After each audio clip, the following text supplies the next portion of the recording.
This is Justice, History, and the Law. Lectures, discussions, and interviews from the Robert H. Jackson Center in Jamestown, New York.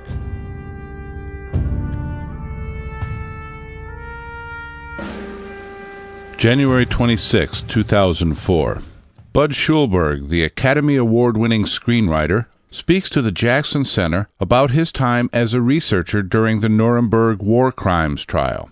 The Nuremberg Trial was the first trial to introduce motion pictures as evidence.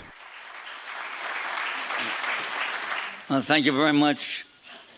I'm really happy to be here today. It's my first visit to the Jackson Center, and I want to thank Greg Peterson for inviting me. It's really a thrill for me to be here. The way this started was about in June when General Bill Donovan, who was the head of OSS, asked our commander, the great director John Ford, to send someone to represent our very sort of odd outfit, the Navy unit assigned to OSS, to discuss the coming war crime trials of the major Nazi leaders. People have asked me how I got into John Ford's outfit.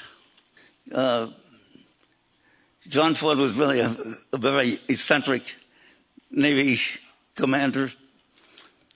He was getting ready. He called me in.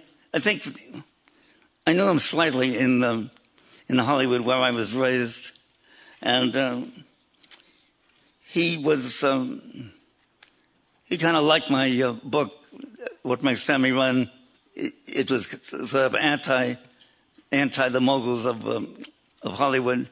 And Ford, in his own way, was a kind of a rebel also. And I think for that reason, putting together this unusual outfit, he asked me, I had already applied to get in both the Marines and the Navy, and asked me if I would join this organization. And after a while, I got in. We had an office in Washington, D.C., in the agricultural building, and we were all in our Navy uniforms. And there was something ridiculous about it because John Ford ran it as if it was a ship. And when we left the office, we would have to ask the officer of the day, "Permission to go ashore, sir." Ford was a brilliant man. There was a kind of sadistic nature about Ford. And the first time I walked in the office, I wasn't really very military, and I knew him in Hollywood, and I sort of said, "Hi, Jack, how are you?" or something. And he said, "You're speaking to your commanding officer.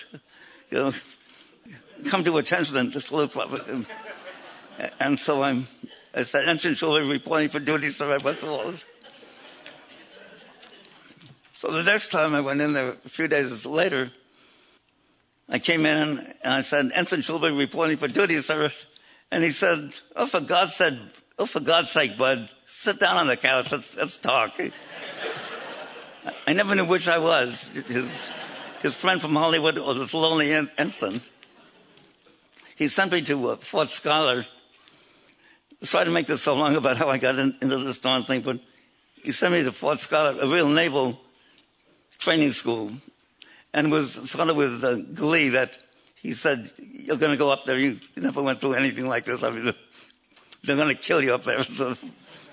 So I did go up to Scholar and went through all the regular training of anybody else who was going in the regular Navy.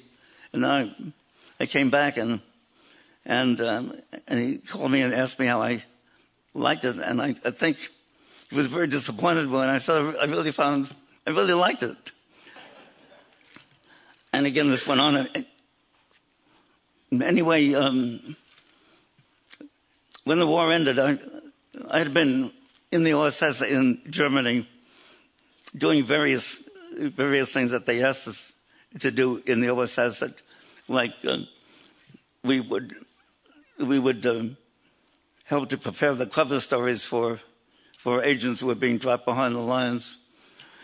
And it was quite imaginative, creative of them, because they would use a writer like me and others to help write the cover stories for the agents, which is very much like the same way that you would create a character in fiction, based it mostly on real people, but changing it just some. It was sort of familiar work for me. Anyway, I'd been doing things like that. And then came the day that Ford and his next in line, Ray Kellogg, asked me to go. Donovan asked there were about 12 different branches, all different kinds of branches of the OSS. Donovan said, there's going to be a trial, and I want to ask each one of you what you think your department can do. And so I spoke up and said, well, maybe we could collect film photographs that could be used at the trial. And Bill Donovan said, he said, good, how soon do you think you can get that together? And I had no idea what I was getting into. And we first started getting all the Fox Movietone newsreels, which actually were German films with our American narrations. And we got so much of that film, we got really about 350,000 feet of it. I mean, we ran that in New York City day and night. And with our film editors, these were all very good film cutters from Hollywood. Bob Parrish, wonderful guy, and Joe Ziegman, Bob Webb, all very good, very expert. And they kept cutting it down. And we got it down to about 65,000 feet, which is about like 6 feature-length films, I guess. Then, meanwhile, I asked the OSS if we could get any German newsreels actually still from Germany, and I was very pleased to find out that the OSS was secretly every week getting the actual Wochenschau, is that how you say it? The weekly German newsreel. And that was another enormous accumulation, which we then started looking at. We took that to London, and we're running that. Meanwhile, the council, our liaison with the Jackson, with the prosecution in Nuremberg was Jim Donovan. And Donovan was advising us as to what might be evidence and what might not be. At that time, we were sort of working in the dark because they were working so fast in Nuremberg. It was an amazing thing what Jackson and his staff did, because they were starting absolutely from scratch. There were indictments had not been drawn up yet, and we were trying to sort of read their minds as to what they might be asking, but we weren't sure. And then moved on to we took all our stuff with us to Paris. And meanwhile, I was getting more and more worried that I think the first trial was set for September 15, and this is now well into July. And while Donovan kept calling me, he was reassuring, I guess, Justice Jackson, that we were really working on this film. But Donovan was calling me every hour practically, when will you have it ready? And I said, Jesus, Jim, we haven't really, in a way, we haven't really begun. And then Donovan said, well, he dropped a bombshell on us and said, by the way, none of that what you did in New York, all the Fox movie tone, will be acceptable. They're being very strict about this. They don't want to say the film came from the United States, and the defense counsel will knock it out. They could say we tampered with the film. So it was almost like starting all over again. And I never had the heart to tell Jim Donovan that while they were announcing this, and I think reassuring Justice Jackson that we didn't know, in a way, we didn't know what the hell we were doing there up in Berlin. And but we did start looking for film, German film. We got two, I asked for as many German prisoners as possible who were involved in film and could be sent to me. And two very valuable people turned up, one by the name of Walter Roda and the other Kurt von Mollo. They told me for the first time they had been film editors for the SS. And we learned from them that the SS had its own film unit, and that they made what they call reports. We would call it atrocities, but it was work that they were very proud of. Killing all these Jews and doing all this was sort of all, from their point of view, purifying, cleansing Germany, and eventually all of Europe. And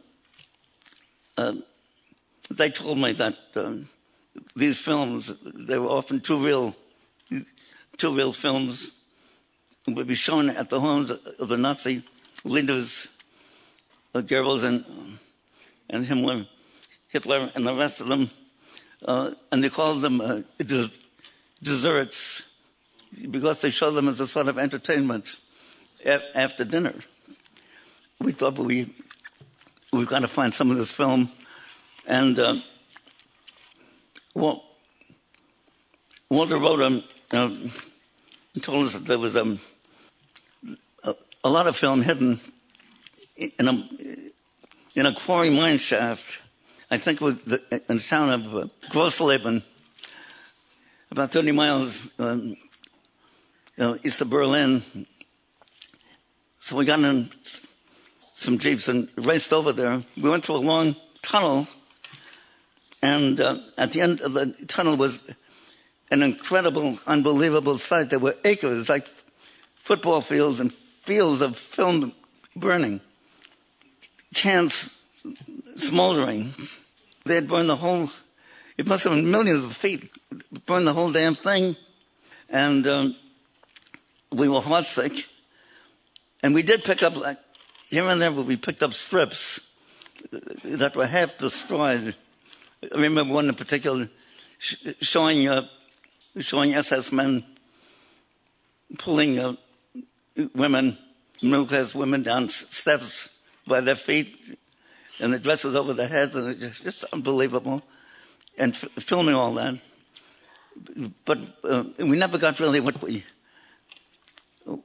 hoped to, because it was destroyed.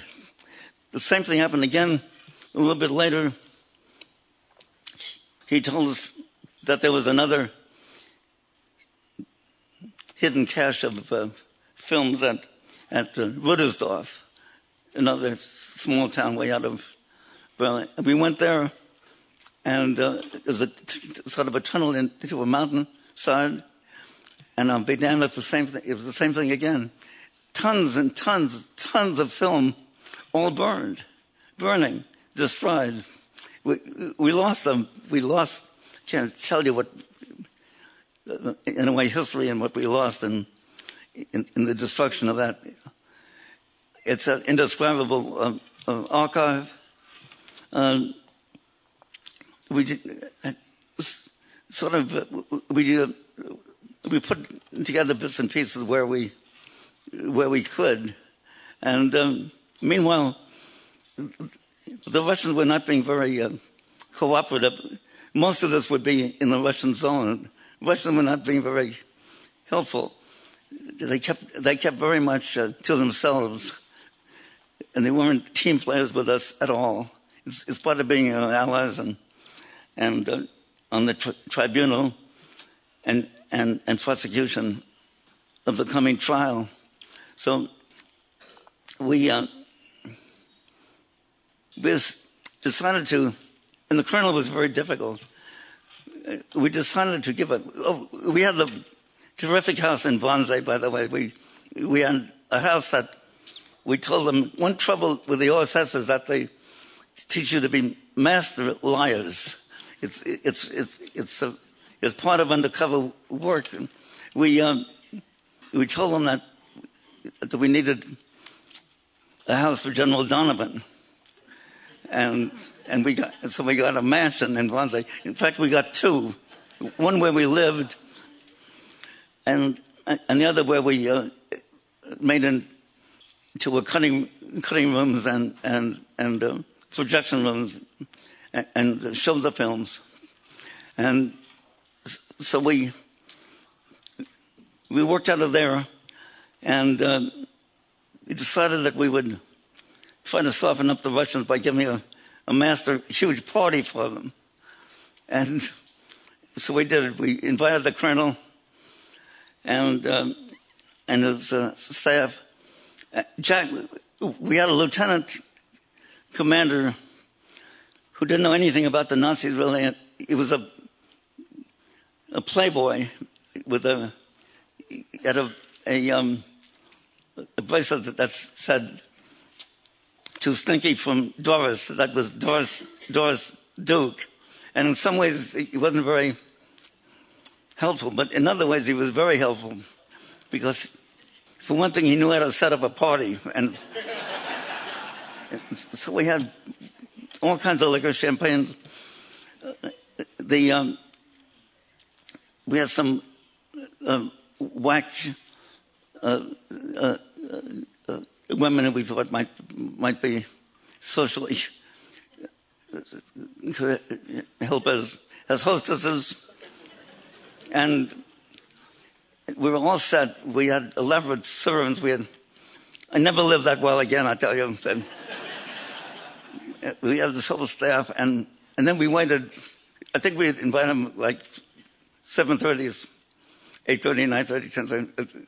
No Russians. And finally they come in about 10:30, the most raucous bunch and much larger contingent than we expected. And they start with drinking vodka toasts, and we toast to President Roosevelt, and we toast to Stalin, and we toast to the glorious victory, and we toast to one thing after. And then sat down. They drank, the Russian officers drank an entire case of a best Cabernet wine. I've never seen any people drink like this. And then about 1 o'clock in the morning, we had found some amazing film in a basement. We found about 30 cans shortly before then, and we didn't know what it was. We started to run it, and it was a really scary film. It was the trial of every one of the defendants of the July 26 plot against Hitler. And it is one of the scariest movies.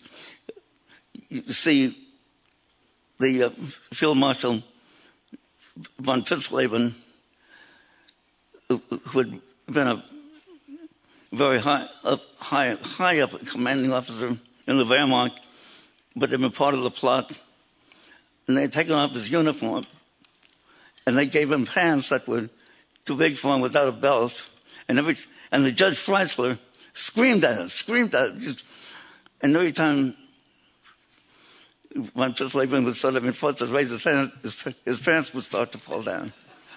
And they photographed all of this. It's all there. There was a worker through all those defendants. There was a Catholic priest, Father Wehrler, who at first is on trial in his cassock, and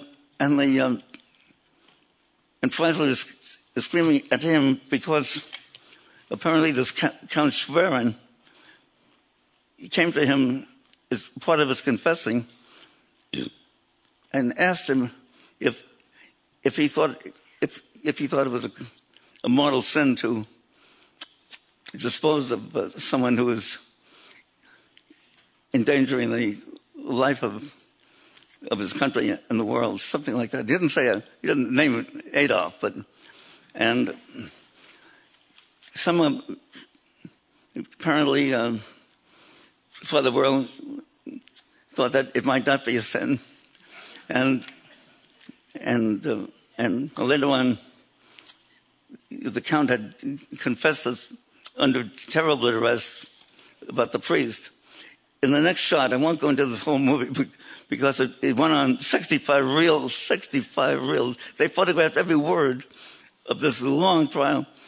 In the next shot, you'll see the same Catholic priest, no longer in his cassock, just in plain, bedraggled clothes, looking like a poor soul. And the Judge Freisler would scream like Hitler and scream at each one of them, "You Schweinhund," and just scream at them. There's one time when screaming at that Count, who had come from a very high family, had been an early supporter of Hitler, and then thought that we got to get rid of him. At one point in that movie, Freisler screams at him for 1,000 feet of film. The judge is just calling him every name in the German. Anyway, try to make this short. We then, about 1 o'clock in the morning, we took the colonel and his bunch, who are now pretty plastered, over to see our July 20th film. And they were very impressed. And they asked if we could make a copy for them and so on.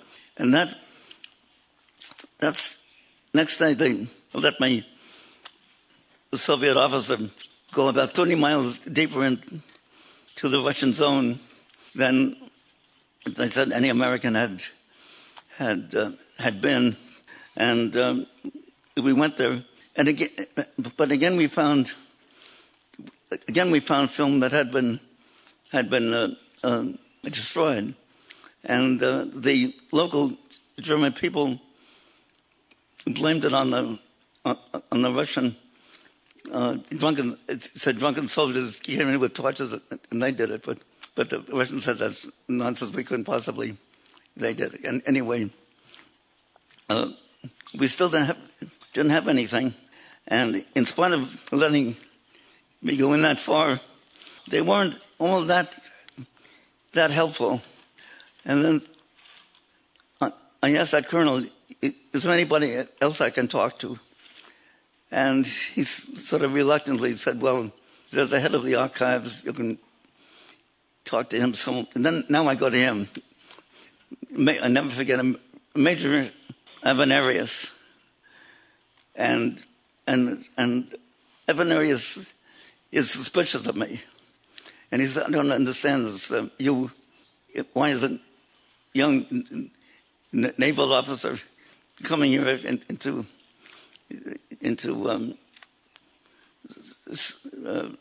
Soviet-controlled part of Germany. I just don't understand what you're doing, and why are you here? So I said, well, it's a long story, Major, but we're part of the Commander John Ford's. I got about that far, and he said, John Ford? In one word, he said, John Ford? He said, you know John Ford? And I said, God, we work. He's our boss. Well, he says, I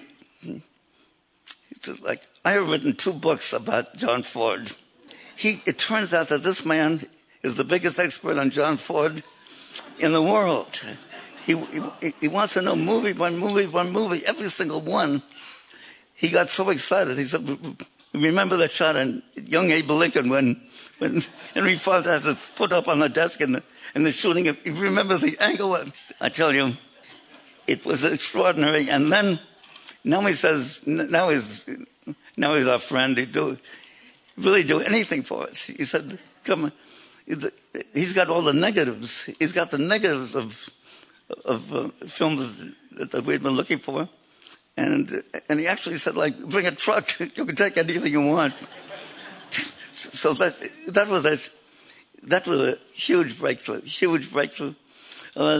Meanwhile, it's getting closer and closer to the trial, and we're having a nervous wreck. Thank God it was postponed from September to October 15, and that gave us a little time, but not much. And any moment I was shaking that we're going to have to tell Jim Donovan, we just can't do this. We just won't have it ready.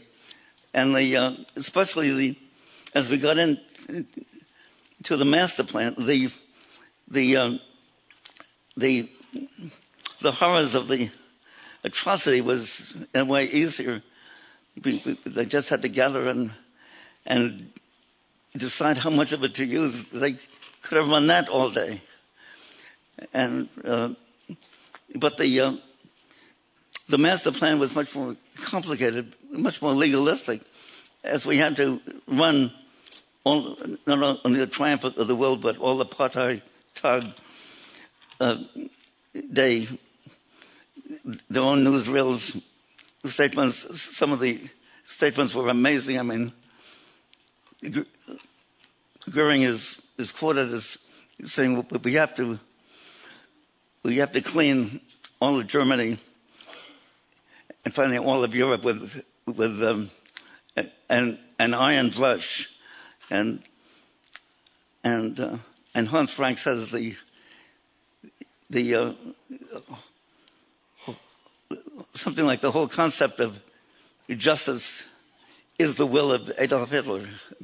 They were full of statements that were very, very, very self-incriminating. But each time we had to run everything by Jim Donovan and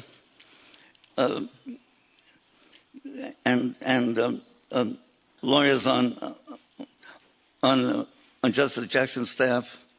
We worked quite closely with Ben Kaplan, and they were very tough on us. I mean, they wanted to know for sure what the origin of practically every foot of this film was, because they were very fearful.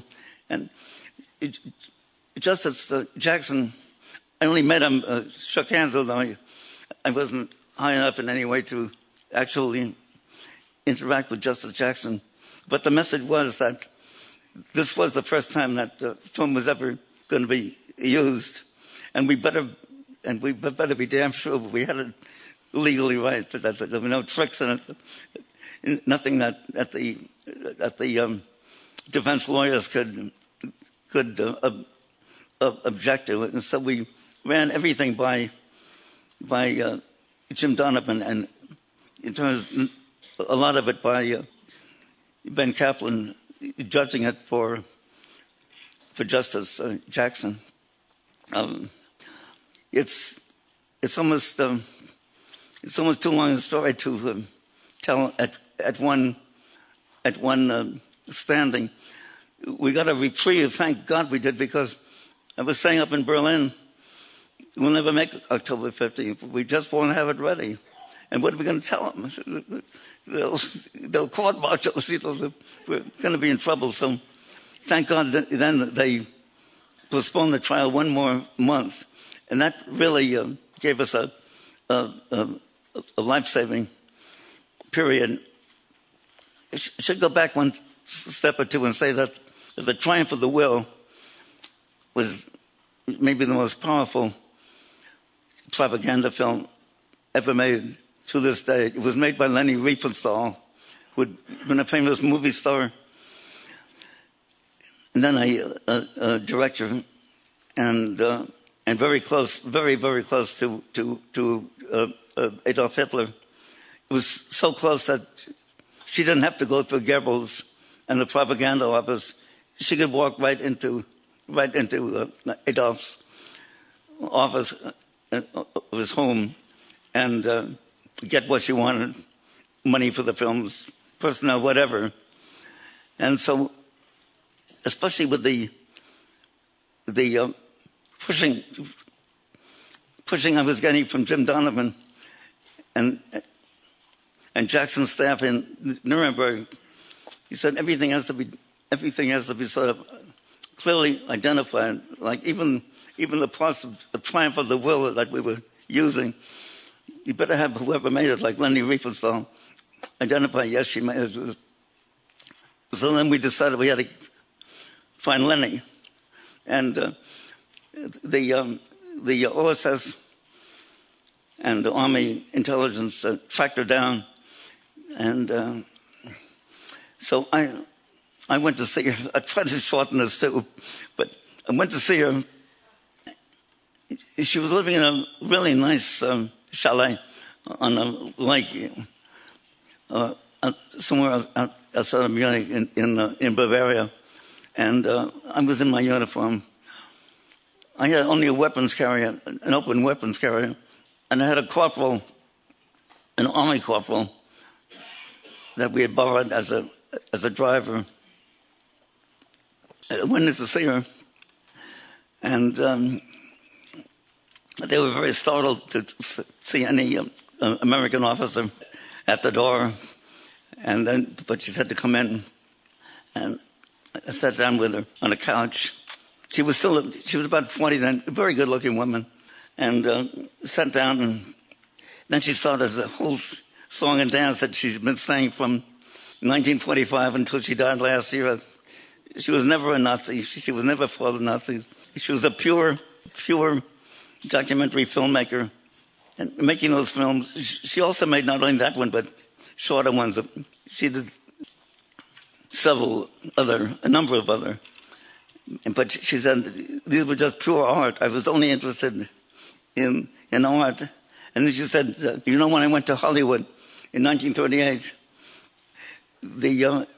my fellow film artists in Hollywood, they loved me there. They gave me a huge reception. She told me she just was looking at a young naval officer, and she didn't know that I came from Hollywood. That was my hometown. And and when Leni had come out there, ever so many of the invited guests to Max Sennett's dinner party for her, all the liberals, Melvin Douglas and Freddie March and Dorothy Parker and the whole, each one invited was given a list of 10 to phone guests not to show up. And so the party was a miserable failure in which only the Victor McLaughlins and the Hollywood fascists, only they really showed up. She's telling me who helped us sabotage her own party. She was telling me how popular she was there. So that's about all I could take. So at that moment, I reached in my pocket and I said, well, Ms. Riefenstahl, I'm very sorry, but I have this warrant for you. It was burning a hole in my pocket while she was talking. And I said, I've got this warrant for you to take you to Nuremberg. At which she screamed, and she screamed. And she called out her name. She was like, Pussy, they're arresting me. And this little man ran out. I don't know where he came from. He ran out, and she said, "They're taking me away." And she was hysterical, and I tried to explain to her that she was not being arrested as she wasn't exactly a major war criminal, but that she would be useful as a material witness. And so I wish we had a picture of it, but on this open weapons carrier goes the great Lenny Riefenstahl and the driver and me, and I drive her to Nuremberg, and we put her in that guest house where all the many different kinds of witnesses were held. And she was never very happy about it, but helpful in identifying. They were shocked in the first. You can see them in the first row of the Nazi Party, nodding in agreement when Hitler is making a very strong statement about what they plan to do and so forth. So she was helpful, and we used that. And anyway, we finally somehow got the 4 hours together, and then 1 hour of atrocity film. And on the first day of the trial, I was really very privileged to be able. I actually heard Justice Jackson make his opening address at the trial, and it's something that it really should be heard over and over again and read now, and it's more relevant than ever in the light of what's been happening of the dictators around the world, whether it's in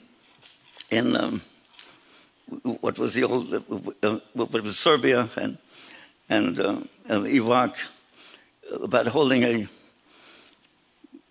the idea of holding a trial that will not be what the Russians want to just line them up and shoot them like.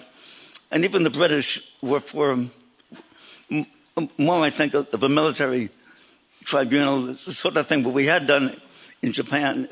It was Jackson who stood up for a genuine, legitimate trial that would truly give the defendants a chance to defend themselves with the most competent counsel that they could gather in their own defense.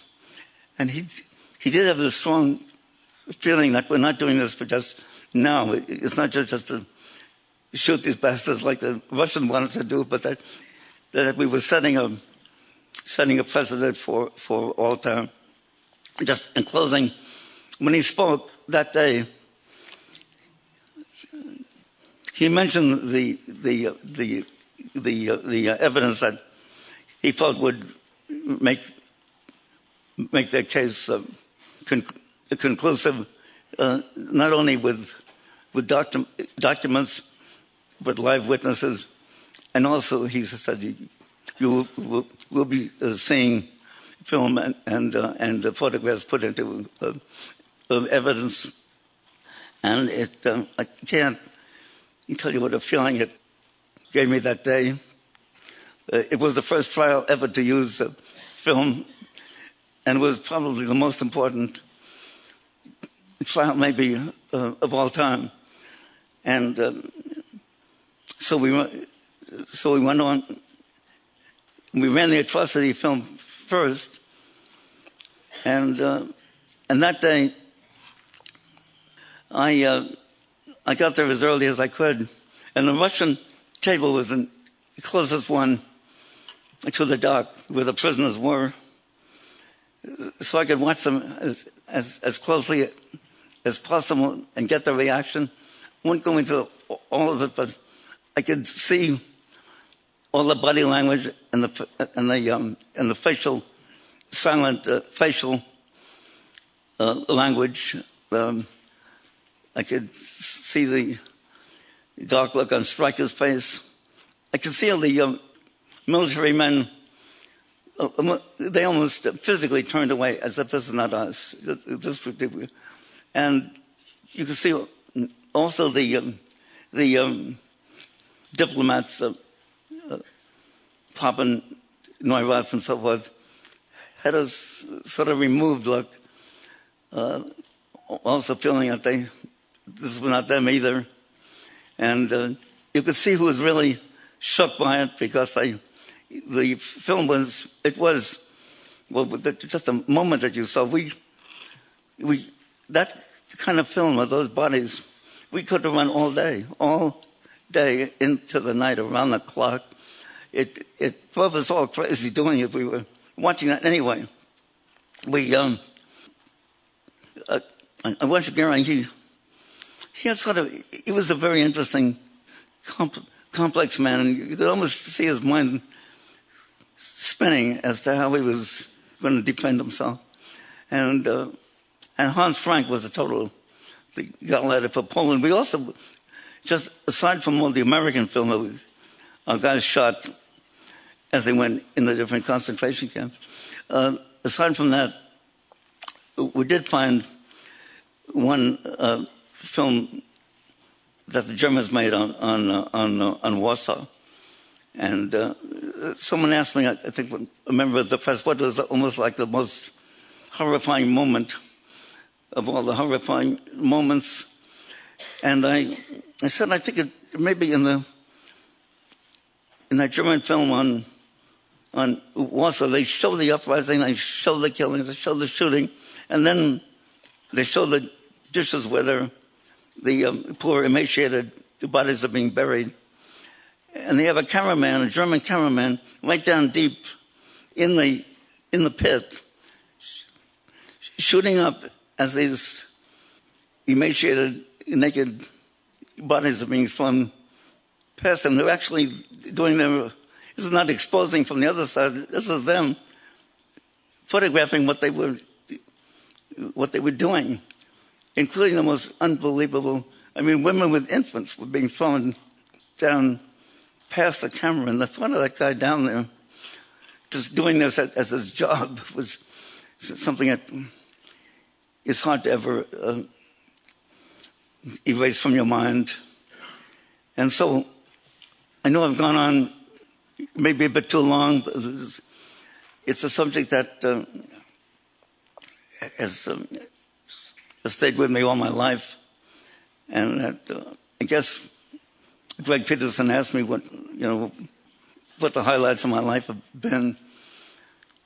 And even though one may seem as trivial as seeing Muhammad Ali knock out George Foreman in Zaire, I really think that this experience is something I really feel that it was awfully lucky for me to have first John Ford pick me for it, and then for Donovan, and then for the Justice Jackson's staff to have the vision to use film, in a way that anybody looking at could not deny. And that's why when the lights came on, Hans Frank, the Gauleiter for Poland, powerful man, his head was on the table, and he had absolutely passed out. He was unconscious. I think as he was watching that, and knowing that we were all watching it, I really think he could see himself on the gallows, and just couldn't face it. And so I want to thank you, Greg, for inviting me here. I think that perpetuating the legacy of Justice Robert Jackson is a tremendous thing that you're doing. It's so important that it's so easy for a new young generation, so many years removed from that experience, to, in a sense, feel it never happened. There are even some people around the world who claim it's just a Jewish plot to invent the Holocaust. It never happened, and here we know that it did, and I think we owe a great debt to Justice Jackson. He really persevered for this. He fought for it. He fought for it against really the Allies, who were very reluctant to go along with a prolonged, carefully planned, totally legitimate legal trial. And so I want to thank you very much for inviting me. Thank you.